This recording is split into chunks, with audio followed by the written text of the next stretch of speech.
어르신 연세가 어떻게 되실까요? 1953년 7월 15일생이고요. 나이는 72살입니다. 그럼 예전에 하셨던 일은 어떤 일을 하셨을까요? 철강업체 명예발인이라는데 샘물 끓이는데 엄청 위험하고 힘든 곳에서 일했습니다. 연금 수령 중이실까요? 저기에는 연금이 없었고 그때 당시 83년도에 내가 입사를 해가지고 그때는 연금이 국민연금이라고 보면 연금이 생겨가지고 연금 초기부터 역기를 했지. 다른 사람들은 중간에 연금을 뭐 포기하고 또 회사를 옮기면 자기들 찾아먹고. 그럼 연금도 꾸준히 잘 넣으신 거고. 네, 저는 연금을 꾸준하게 포기 안 하고 처음부터 다 했지. 실례가 안 되시다면 연금 수령액 말씀해 주실 수 있을까요? 근데 수령액이 예상외로 적어요. 그때 처음에 탈 때는 80, 한 5만 원 정도 탄 것 같은데 지금은 100만 원. 그거 말고도 다른 사적 연금이나 적금이나 하신 게 있을까요? 사적으로 든 거 없고 청학업체 다니면서 알뜰하게 했지요. 그때 뭐 빈털터를 시작해가지고 집사람도 알뜰하게 하다 보니까 우리 아직까지도 남아가지고 집사람도 지금까지도 알뜰해요. 사이가 되게 좋아 보이시고.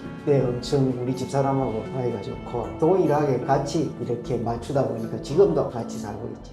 월세를 받고 계시다고 하셨는데요. 네. 어떤 형태로 받고 계실까요? 이런 얘기하면 좀 안 되는데 퇴직금을 받아가지고 아파트를 마련했는데 마련하고 싶어서 한 게 아니고 돈을 빌려줘가지고 이럴 뻔했는데 다시 아파트로 그냥 대치를 한 그래서 아파트를 마련하게 됐지. 그래서 한 달에 45만 원 정도. 우리 집사람도 국민연금 도중에 찾아 먹었거든요. 근데 그걸 갖다가 내가 국민연금 들어오는 돈으로 다시 대치를 해가지고 살렸어요. 그렇게도 할 수 있어요? 그걸 갖다가 융자를 냈지요. 융자를 내가지고 그거 살렸어요. 그래서 그 융자는 이제 다 갚고 살린 채 그대로 이제 한 달에 얼마 되진 않지만 한 25만 원 정도 들어오고 있고 나아진 거지. 연금을 받아보시니까 확실히 도움이 되시는 것 같으세요? 도움이 되지. 이제 이거 효자예요, 효자. 자식들한테 큰 부담 갖지 않고 자식들도 우리한테 뭐 크게 뭐 신경 쓰지도 않고 우리가 또 돈 달라고 할 필요도 없는 거고 오히려 반대로 우리가 돈을 갖다가 조금씩 저축하면 좀 보내주기도 하고. 어르신 한 달 생활비를 어디에 쓰시는지. 생활비는 크게 많이 들지는 않았고 둘이서 알뜰하게 하다 보니까 진짜로 누가 보면 눈물 날 정도로 지금 너무 알뜰해요. 생활비가 거의 한 5, 60만 원? 보험이나 이런 것도 다 대비해 놓으셨나요? 네, 이제 집사람 내경색적으로 쓰러졌을 때 보험을 집사람이 내 몰래 그어놓으면서 활용을 잘했어요. 너무 다행이었다. 네네네, 한 2천만 원 이상. 요즘 사람들은 돈을 쓰는 문화잖아요. 어떻게 생각하시는지 좀 궁금해요. 뭐 내가 이런 얘기하면 젊은 사람들한테 어떻게 와닿을지 모르지만 우리는 지금 재활용을 갖다가 주워다가 쓰는 편이에요. 그런데 재활용 같은 거 나오는 거 보면 너무 낭비가 심하구나 이런 걸 참 느낄 때가 있고 우리는 계속 젊을 때에 거의 굶주려 가면서 그걸 갖다가 한 달에 30만 원씩 냈어 그때 당시. 그럼 완전 굶다시피 했어요. 그때는 이자가 높았거든요. 80 몇 년도에 이자가 뭐 10%까지 그 이자를 가지고 주택 마련하는데 중도금 넣고 그렇게 참 힘들게 살아왔지요. 요즘은 결핍하면 배달로 시켜먹고 외식이 많잖아요. 네, 우리는 이제 뭐 집밥이에요, 집밥. 바깥에 뭐 시켜 먹거나 이런 거 없고 딸 보니까 뭐 바깥에 뭐 시켜 먹고 얘가 뭘 시켜 먹니? 그러지 말고 좀 집에서 좀 해 먹어라. 그러니까 집에서 먹거나 바깥에서 시켜 먹거나 그 돈이 그 돈이고 그러니까 시켜 먹는 게 좋다 이러는데 나 그걸 반대로 해요. 집에서 뭐 해 먹으니까 돈 적게 들고 싱싱한 거 해 먹고 그러니까 너무 좋아요. 근무 당시에 철강 산업이 좀 붐이었잖아요. 거기서 일하신 계기가 어떻게 되실까요? 그때 이제 저는 뭐 이제 내가 좀 국민학교 준퇴하다시피 해가지고 아는 게 없으니까 초기에 인력회사 건설업에 일하다가 거기서 돈도 많이 뭐 그때 당시는 좀 어두운 시대가 돼가지고 돈도 많이 떼이고 이렇게 하다 보니까 서대가 이제 그 하고 하니까 이래가지고서는 안 되겠다 그래가지고 회사를 갔다가 들어갔는데 그것도 주물 공장이고 처음에는 금속이라고 해가지고 방위산업체 회사는 큰데 좀 부실했어. 월급도 제대로 잘 안 나오고 그래가지고 하차하고 그 사연이 엄청 많아요. 나는 어렸을 때부터 태어날 때부터 그냥 구구절절히 사연이 이렇게 혼자서 비 맞고 돌아다니면서 다른 또 취업하기 위해서 그래서 이제 그 대학 그냥 그 회사를 스스로 내 혼자 들어갔지. 내 체질에 딱 맞더라고. 힘든 회사만 일하다 보니까 체질에 딱 맞더라고. 근데 다른 사람들이 힘든다고. 몸이 고생할 대로 고생하고 돈은 떼어먹고 결국에 철강 회사에 들어가셨을 때 네. 일한 만큼 돈을 받았나요? 먹고 살만치는 나오진 않아도 그 회사에서 월급이 적어도 제 날짜에 딱 나와요. 그 임금 이제 매달 며칠 날 준다. 10일 날 딱 나와요. 그날 넘기지도 안 하고 하루도 안 넘기고 딱 제 날짜에 나와요. 그런데 조금 적게 나와도 그 제 날짜에 나오니까 이렇게 맞춰서 쓰면 되겠다. 이게 되잖아요. 그래서 사가 나가요. 일한 만큼 주진 않더라도 딱 나오는 날짜에서 그렇지. 정확히 주니까 그렇지. 거기에 생활비도 계산할 수 네, 있고 이제 그걸 갖다 이제 딱 맞춰서 쓸 수가 있죠. 여기서 일을 해야겠다라는 동기. 저는 이제 처음에 내가 주물 공장은 알지만 철강업체에 대해서는 잘 몰랐고 이 회사, 저 회사 취업할 때 이렇게 걸어다니다 보니까 그 회사를 찾게 되었고 이 회사가 뭐 어떻게 좋은 회사인지 나쁜 회사인지도 모르고 스스로 그냥 찾아갔기 때문에 그냥 돈 벌려고. 그렇죠. 그럼 때문에 이제 찾아간 거예요. 그때 일하셨던 상황들이나 기억 남는 이야기가 있을까요? 그때 처음에 입사했을 때는 전부 수동식이요. 삽질 이렇게 해가지고 막 전부 자재도 다 풀렸고 온도가 1600도 넘어서야 돼요. 마지막 용광 처리할 때는 전부 이제 수동식으로 해가지고 자재를 갖다 집어넣고 그래야 돼요. 일도 12시간 했잖아요. 그리고 철강업체는 연결이 없어요. 일 안 쉬나요? 줄 없어요. 왜냐하면 지금은 이제 3교대라고 해가지고 교대로 쉬고 하는데 12시간 근무하고 쉬는 것도 없고 지금 생각이 참 나는 밥을 어떻게 해요? 밥 먹는 시간은 두달 1시간? 밥 먹는 시간도 교대로 가서 밥 먹고 갔다 오면 또 교대로 가고. 그 당시 일하실 때 직장 동료가 다치거나 이런 사고. 아유, 철강업체 3D 업종이잖아요. 위험하지, 시끄럽지, 먼지 많이 나지, 열이 많이 나니까 당연히 그 열로 인해 가지고 막 사고나 막 터지면 막 화상 막 있고 뭐 사망사고 많았어요. 좀 어렵게 살다 보니까 연근을 시키는 대로 다 했어요. 12시간 더 하고 나가면 36시간인가? 36시간 만에 집에 가는 거예요.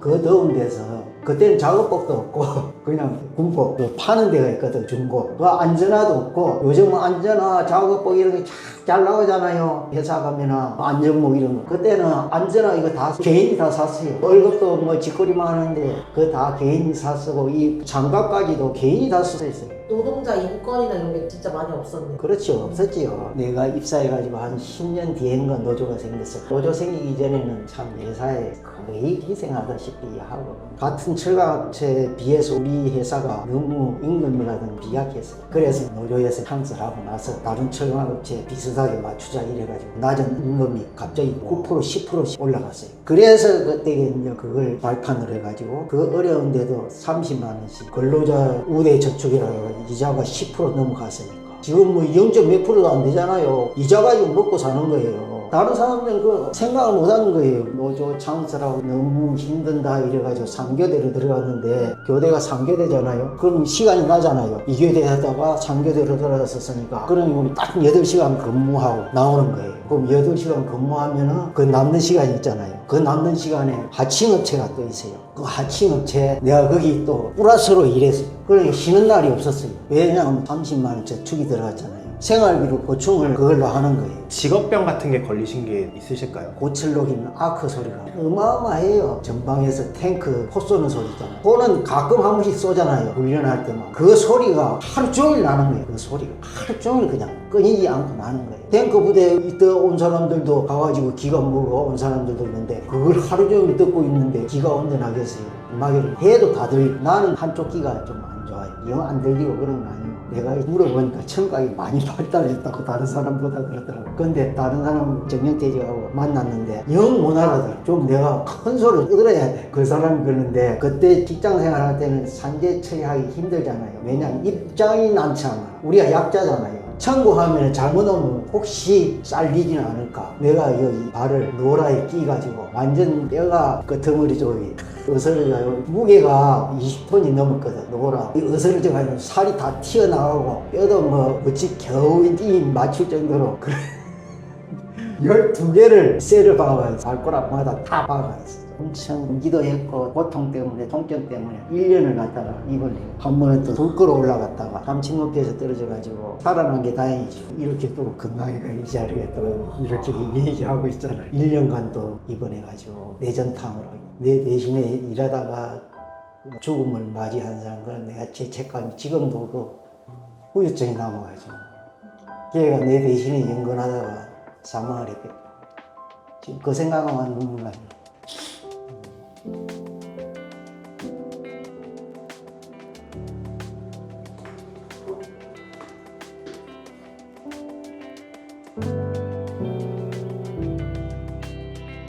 그 당시에 동기 애가 남달라셨을 것 같아요. 같이 고생도 하고. 내가 이제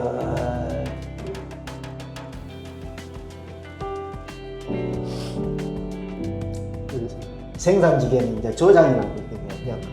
반장 밑에 조장 그 일을 이제 맡아가지고 하다가 생산은 제1위였어요. 3계조 중에 그때 당시는 3교대 하다가 최종 정년퇴직할 무렵에는 4교대 들어갔어요. 그럼 4교대 들어가면 2교대 쉬고 2조 일 나오고 이제 그때 좋아지는 상태에서 정년퇴직입니다. 최종 직급 같은 것도 있나요? 생산직에서 최종 직급은 총반장, 계장과예요. 월급이 최종한테 얼마죠? 그때 이제 생산직이 오히려 계장보다 더 많이 받았어요. 왜냐하면 생산직 반장 중에서도 A 반장 있고 B 반장 있고 C 반장이 좀 등급이 다르거든요. 그래서 이제 경쟁이 되잖아요. A 반장은 계속 1위야 1위. 나는 A 반장으로 해가지고 했기 때문에 그 반장 중에서는 최고로 임금이 좀 높았죠. 그럼 어르신 그렇게 힘들게 30년 동안 근무를 버티시면서 정년퇴임을 하신 적 있을 거잖아요. 돈을 벌는 목적은 우리가 삶을 살아나가기 위해서 어쩌서 그냥 가정도 꾸려나가야 되고 가족들 위해서인가요? 그렇지요. 가족들 위해서 애들도 학교, 또 대학까지 다 보내야 되고 또 애에 의한 처제를 참 귀여울 때에 세살 못되게 이뤄야 아들 하나 딸 하나 또 뒤에 태어나가지고 걔에 대해서 내가 어떤 희생을 하더라도 내가 이걸 이루고 대학을 나시 기계들이 따라할 수 없는 옛날의 추억 같은 게 하나 있어요. 배움이 좀 떨어지지 않을까.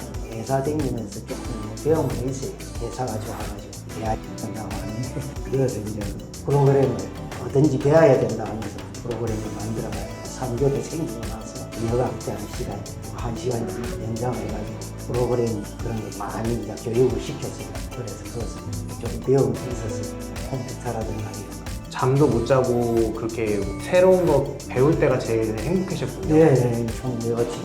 배우는 또 배우는 것도 싫었지만 지금 이제 좀 할 줄 아니까 안 그랬으면 전혀 모르지. 뭘 알아야지. 직장 생활 고됐어도 그런 거 좋더라고.